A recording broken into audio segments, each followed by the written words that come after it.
Hi guys, welcome back to Tamil job insights. இன்றைக்கி நான் பார்க்க போகிற ஜாப் பார்த்தீங்கன்னா பாரதி எலக்ட்ரானிக்ஸ் லிமிடெட் கீழே இருக்கக்கூடிய ஐடிஐ, டிப்ளமோ, டிகிரி இந்த மாதிரி ஒவ்வொரு குவாலிஃபிகேஷன் தகுந்த மாதிரி ஜாப் கொடுத்துருக்காங்க. இந்த ஜாப்போட டீட்டெயில் ஒன் பை ஒன்னாக பார்க்கலாம். அதேமாரி இந்த பாரதி எலக்ட்ரானிக்ஸ் லிமிடெட் வந்து சவுத் ரீஜனில் மட்டும்தான் எடுக்கிறாங்க. அதாவது பார்த்தீங்கன்னா கேரளா, கர்நாடகா, தமிழ்நாடு, ஆந்திர பிரதேஷ் இந்த சர்க்கிளில் இருக்கிற இந்த சைட் மட்டும் தான் அவங்க எடுக்கிறாங்க. இது one of the government job தான். ஸோ இது வந்து நமக்கு எல்லாத்துக்கும் தெரிஞ்ச மாதிரி தான். இது பாரத் எலக்ட்ரானிக்ஸ் வந்து நம்ம மத்திய கவர்மெண்ட், அதாவது மினிஸ்ட்ரி ஆஃப் டிஃபென்ஸ் கீழே வரக்கூடிய ஜாப். இது வந்து இந்த ஜாபுக்கு எப்படி அப்ளை பண்ணணும், எப்படி வந்து ரெக்ரூட்மெண்ட் பண்ணுறாங்க, இதுக்கு வந்து எக்ஸாம் எதுவுமே கிடையாது. உங்களுக்கு டேரெக்டாக உங்களுக்கு ஷார்ட் லிஸ்ட் பண்ணிவிட்டு இன்டர்வியூ மட்டும் வைப்பாங்க. அந்த இன்டர்வியூமே உங்களுக்கு சென்னையில் தான் இருக்கும் அப்படின்னு சொல்லியிருக்காங்க. வாங்க இந்த ஜாபோட ஃபுல் டீட்டெயிலும் பார்த்துடலாம். நம்ம சேனலுக்கு இப்போ தான் நீங்கள் ஃபஸ்ட் டைம் வரீங்கன்னா மறக்காமல் சேனலை சப்ஸ்கிரைப் பண்ணிட்டு பாருங்கள். அதேமாதிரி ஜாப் அப்டேட் வீடியோ டெய்லி உங்களுக்கு வரணும்னு நினச்சிங்கன்னா நம்ம சேனலில் வரக்கூடிய வீடியோ அப்டேட்டுக்காக வாட்ஸ்அப் சேனலும் ஃபேஸ்புக் குரூப் வச்சுருக்கோம். வேணுங்கிறவங்க அங்கே ஜாயின் பண்ணிக்கோம். லிங்க் வந்து டிஸ்கிரிப்ஷன் பாக்ஸில் இருக்குது. ஸோ டேரெக்டாக பாரத் எலக்ட்ரானிக்ஸ் லிமிடெட் இந்த வெப்சைட் கீழே வந்துருங்க. அப்படி இல்லைனா இந்த வீடியோகளுக்கு டிஸ்கிரிப்ஷன்லேயும் ஃபஸ்ட்டு கமெண்ட்லேயும் கொடுத்துருப்பேன். அதை கிளிக் பண்ணி நீங்கள் டேரெக்டாக அந்த பேஜுக்கு வந்துடலாம். இல்லைனா நீங்கள் பாரத் எலக்ட்ரானிக்ஸ் லிமிடெட் இந்த வெப்சைட்டு போயிட்டு அதில் கேரியர்ஸில் போய்ட்டு நீங்கள் தேவையான டாக்குமெண்ட்ஸ் டவுன்லோட் பண்ணிக்கலாம். ஸோ இதுதான் உங்களுக்கு வந்திருக்கக்கூடிய official notification. Bharat electronics limited, Nandambakkam, Chennai. இதில் வந்து உங்களுக்கு டிப்ளமோ இன் இன்ஜினியரிங், அடுத்து பிஇ, பிடெக் டிகிரி ஹோல்டர் வந்து எடுக்கிறாங்க. எந்த வருஷம் நீங்கள் பாஸ் ஆகிருக்கணும் அப்படின்னா 2020 21, 22, 23, 24 இந்த வருஷத்துக்குள்ளே நீங்கள் பாஸ் ஆகிருந்தீங்கன்னா இந்த ஜாபுக்கு வந்து நீங்கள் எலிஜிபிள்னு கொடுத்துருக்காங்க. அதேமாரி ஐடிஐ, டிப்ளமோ தான் எடுக்கிறாங்க அப்படின்னா இல்லை பிகாமும் எடுக்கிறாங்க. இங்கே கீழே கொடுத்துருக்காங்க உங்களுக்கு பாருங்கள். அதாவது இந்த கம்பெனி வந்து ஒரு public sector company, under the ministry of defence கீழே வருது. உங்களுக்கு வந்து சென்னையில் வந்து இந்த போஸ்டிங்காக எடுக்கிறாங்க. என்ன டிபார்ட்மெண்ட் கீழே இன்ஜினியரிங் அண்டு பிகாம் கிராஜுவேட் எடுக்கிறாங்க. இது வந்து உங்களுக்கு ட்ரைனிங் பீரியடாக இருக்கும், இந்த 1 இயர். ஸோ இது வந்து 1 இயர் ட்ரைனிங் உங்களுக்கு எடுக்கிறாங்க இந்த ஜாப்பு. ஸோ கேட்டகரி வைஸாக உங்களுக்கு பிரிச்சிருக்காங்க. கேட்டகரி 1ல் வந்து உங்களுக்கு கிராஜுவேட் போஸ்ட்டில் எடுக்கிறாங்க. ஸோ எந்த டிபார்ட்மெண்ட்னா electronics and communication engineering, mechanical engineering, electrical and electronics engineering, computer science engineering, civil engineering இந்த எல்லா டிசிப்ளின்களையும் உங்களுக்கு எடுக்கிறாங்க. இதை வந்து உங்களுக்கு சம்பளமாக 17,500 கொடுப்பேன்ருக்காங்க. உங்களுக்கு டியூரேஷன் பார்த்தீங்கன்னா 1 இயர் வந்து ட்ரைனிங் இருக்கும். டோட்டல் வேகன்சி பார்த்தீங்கன்னா உங்களுக்கு 63 கொடுத்துருக்காங்க. ஸோ கேட்டகரி பி பார்த்தீங்கன்னா லெவல் 2ல் டெக்னீஷியன் டிப்ளமோ கேட்குறாங்க. டிப்ளமோலேயே உங்களுக்கு எலக்ட்ரானிக்ஸ் அண்டு கம்யூனிகேஷன் இன்ஜினியரிங், அடுத்து உங்களுக்கு மெக்கானிக்கல் இன்ஜினியரிங். இதுக்கு சம்பளம் பார்த்தீங்கன்னா உங்களுக்கு 12,500 சம்பளம். இதுக்கும் உங்களுக்கு ட்ரைனிங் 1 இயர் இருக்கும். டோட்டலாக உங்களுக்கு 10 வேகன்சி இருக்குது. அடுத்து 3வது கேட்டகரி பார்த்தீங்கன்னா உங்களுக்கு பிகாம் எடுக்கிறாங்க. இதில் வந்து நீங்கள் எஜுகேஷன் குவாலிஃபிகேஷனில் நீங்கள் பிகாம் முடிச்சிருக்கணும். இதுக்கு சம்பளம் பார்த்தீங்கன்னா உங்களுக்கு 12,500. இதுக்கு நீங்கள் 1 இயர் ட்ரைனிங் பீரியடில் இருக்கணும். டோட்டல் வேகன்சி உங்களுக்கு 10 கொடுத்துருக்காங்க. ஸோ இதுக்கான எலிஜிபிலிட்டி கிட்டேரியாவில் வந்து உங்களுக்கு நீங்கள் கண்டிப்பாக சவுத் ரீஜனில் இருக்கணும். தமிழ்நாடு, கர்நாடகா, ஆந்திர பிரதேஷ், தெலுங்கானா, கேரளா அண்டு பாண்டிச்சேரி இந்த ஸ்டேட்டில் இருக்கவங்க மட்டும்தான் நீங்கள் இதுக்கு எலிஜிபிள்னு கொடுத்துருக்காங்க. அதேமாதிரி 2020 இப்போ கரண்டாக 2025 வரைக்குள்ள யாரெல்லாம் பாஸ் அவுட் ஆயிருக்காங்களோ, அதாவது டிகிரி முடித்து கையில் வச்சுருக்காங்களோ அவங்க எல்லாருமே நீங்கள் எலிஜிபிள்னு கொடுத்துருக்காங்க. இதுக்கான அப்பர் ஏஜ் லிமிட் வந்து 25 வருஷம் கொடுத்துருக்காங்க.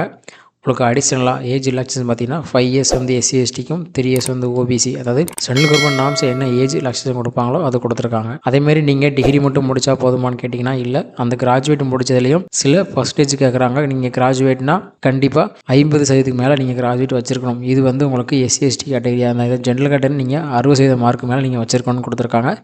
ஸோ அதே பிகாமில் பார்த்தீங்கன்னா 50% கொடுத்துருக்காங்க. ஸோ யாரெல்லாம் இதுக்கு அப்ளை பண்ண போகிறீங்களோ கண்டிப்பாக உங்களுக்கு நேட்ஸ் இல்லை நேப்ஸில் வந்து கண்டிப்பாக ஒரு அக்கௌண்ட், அதாவது நீங்கள் ஆல்ரெடி ஒரு அக்கௌண்ட் லாகின் ஐடி வச்சிருக்கணும் அப்படின்னு சொல்லியிருக்காங்க. ஸோ இதை தாண்டி நான் ஹையர் குவாலிஃபிகேஷன் முடிச்சிருக்கேன், போஸ்ட் கிராஜுவேட் முடிச்சிருக்கேன்னா நீங்கள் அதுக்கு எலிஜிபிள் கிடையாதுன்னு சொல்லிட்டாங்க. அவங்க கேட்டிருக்க மென்ஷன் பண்ணியிருக்க டிகிரி கீழே நீங்கள் முடிச்சிருக்கீங்க அப்படின்னா மட்டும்தான் இதுக்கு நீங்கள் எலிஜிபிள். அடுத்து உங்களுக்கான செலெக்ஷன் ப்ராசஸ் கொடுத்துருக்காங்க.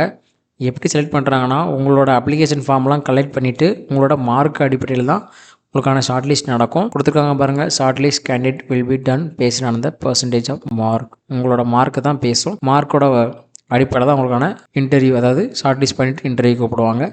யாரெல்லாம் சிஜிபியில் வந்து ஹை ஸ்கோர் வச்சுருக்காங்களோ அவங்கள தான் முதல்ல நாங்கள் எடுப்போம், அவங்கள தான் ஷார்ட் லிஸ்ட் பண்ணணும் கொடுத்துருக்காங்க. ஸோ யாரெல்லாம் ஷார்ட் லிஸ்ட் பண்ணிட்டுருக்கோமோ அவங்களுக்கு மட்டும் தான் இமெயில் வரும், இவங்கெல்லாம் செலக்ட் பண்ணியிருக்கோம், நீங்கள் வந்து வெப்சைட், அதாவது இன்டர்வியூக்கு வர மாதிரி இருக்கும் அப்படின்னு கொடுத்துருக்காங்க. அதேமாதிரி நீங்கள் கண்டிப்பாக நேஷ்னல் அப்ரெண்டிஸ் ட்ரைனிங் ஸ்கீம் நேட்ஸில் வந்து என்ரோல் பண்ணியிருக்கணும்னு கொடுத்துருக்காங்க. ஸோ அது எப்படி அப்ளை பண்ணுறது நிறையா சேனல்ஸை கொடுத்துருக்காங்க. ஸோ ரெஃபர் பண்ணி பார்த்துக்கோங்க. ஸோ உங்களுக்கு இன்ஃபர்மேஷன் கீழே உங்களுக்கு வந்து கேன்டீன் ஃபெசிலிட்டி கொடுத்துருக்காங்க. அதேமாதிரி அகாமடேஷன் வந்து நான் கொடுக்க மாட்டோம். ஸோ நோ டிஏ, அதாவது டெய்லி அலவன்ஸும் கொடுப்பாங்களே, எதுவுமே கொடுக்க மாட்டோம்னு கொடுத்துருக்காங்க. ஸோ நீங்கள் அப்ளை பண்ணுறதுக்கு வந்து டேரெக்டாக வாக்கிங் சப்மிட் அதாவது உங்களோட ஜெராக்ஸ் இதெல்லாம் நீங்கள் கொடுக்கணும், அதோட ஒரிஜினல்ஸ் இதெல்லாம் காட்டணும் அப்படின்னு டீட்டெயில் கொடுத்துருக்காங்க.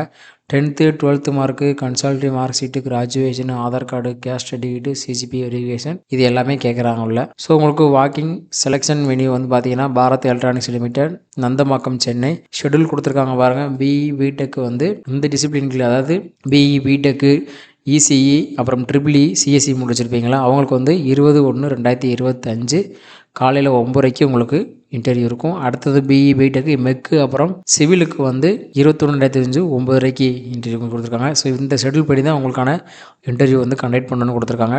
அதுமாரி உங்களுக்கு டிப்ளமோ நீங்கள் படிச்சிருந்தீங்கன்னா உங்களுக்கு வந்து 22/1/2025 இருக்குன்ட்ருக்காங்க. ஸோ இது அவங்களுக்கான சாம்பிளுக்கான அப்ளிகேஷன் ஃபார்ம் கொடுத்துருக்காங்க. ஸோ இதை கரெக்டாக ஃபில் பண்ணிடுங்க. ஸோ நம்ம நிறைய வீடியோ சொல்லிருக்கோம் எப்படி ஃபில் பண்ணணும், அதுமாரி ஜென்ரலாக நீங்கள் எப்படி ஃபில் பண்ணீங்களோ அதான் கேட்டிருக்காங்க. ஒரு பேசிக்ஸ் டீட்டெயில் தான் கேட்டிருக்காங்க. அதேமாரி நீங்கள் ஆல்ரெடி நேட்ஸு கீழே ட்ரேடிங் போயிட்டுருக்கீங்க அப்படின்னா இதுக்கு வந்து நீங்கள் எலிஜிபிள் கிடையாதுன்னு கொடுத்துட்ருக்காங்க. வேறு ஏதாவது அப்ரெண்டிஸ் ஒர்க் பண்ணிட்டு இருக்கீங்கன்னா அதுவும் எலிஜிபிள் கிடையாது. அடுத்து பார்த்தா நம்ம ஐடிஐ கேட்டகரியில் பார்த்துடலாம். உங்களுக்கு ஐடி கீழே பார்த்தீங்கன்னா எலக்ட்ரானிக், மெக்கானிக், ஃபிட்டர் அப்புறம் எலக்ட்ரிஷியன் இந்த ஜாபுக்கு எடுக்கிறாங்க. 8,550 ரூபா சேலரி. இதுக்கும் உங்களுக்கு 1 இயர் வந்து இருக்கும் ட்ரைனிங் பீரியடு. டோட்டல் வேகன்சியாக உங்களுக்கு 15 சொல்லியிருக்காங்க.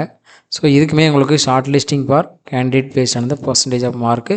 ஸோ இந்த ஜாபுக்குமே உங்களுக்கு மார்க் அடிப்படையில் தான் இருக்குதுன்னு சொல்லியிருக்காங்க. இதுக்கு எக்ஸாம் ஃபீஸோ எதுவுமே அவங்க மென்ஷன் பண்ணலை உங்களுக்கு. ஸோ டேரெக்டாக போய்ட்டு இந்த வெப்சைட்டில் போய்ட்டு நீங்கள் அப்ளை பண்ண வேண்டியதான். அப்ளை பண்ணதை வச்சு உங்களுக்கான மார்க் பேஸில் எடுத்து ஷார்ட் லிஸ்ட் பண்ணிவிட்டு உங்களுக்கு இன்டர்வியூக்கு கால்ஃபை பண்ணிடுவேன்ருக்காங்க. இந்த ஜாப் பார்த்தீங்கன்னா only Indian national and Tamil Nadu region மட்டும்தான் கொடுத்துருக்காங்க. மற்ற ரீஜன் எதுவும் கவர் பண்ணலை. தமிழ்நாட்டில் யாராக இருக்கீங்களோ அவங்க மட்டும் தான் ஐடிஐ கேட்டகரி லெவலில் நீங்கள் அப்ளை பண்ண முடியும் அப்படின்னு கொடுத்துருக்காங்க. ஸோ நீங்கள் எப்படி பதியணும் அப்படிங்கிற இன்ஃபர்மேஷன் டீட்டெயில் ஃபுல்லாகவே இதில் கொடுத்துருக்காங்க. ஒன்ஸ் இந்த பிடிஎஃபோட டவுன்லோட் பண்ணி ஃபுல்லாக படித்து பாருங்கள் இதெல்லாம் கேட்டிருக்காங்க அப்படின்னு.